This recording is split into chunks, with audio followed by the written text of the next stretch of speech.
guys, so ngayon guys, gagawa na ako ng potato spring roll. So ito na yung nagawa ko guys. Yan. So ito yung patatas. Nilaga ko muna itong patatas guys. Ginisa ko ng sibuyas, bawang.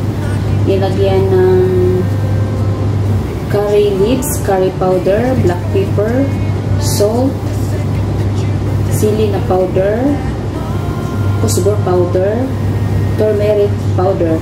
Tsaka ito pala yung pambalot natin guys. So ayan siya guys.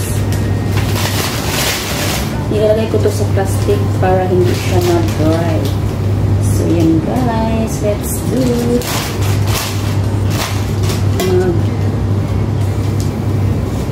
Umpisa na tayo guys.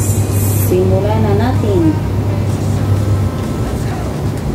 Meron pa na akong flour para pandikit ko yan guys.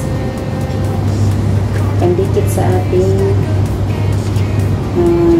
wrapper para hindi siya makawala. So guys, hinati ko to para pantay sila lahat.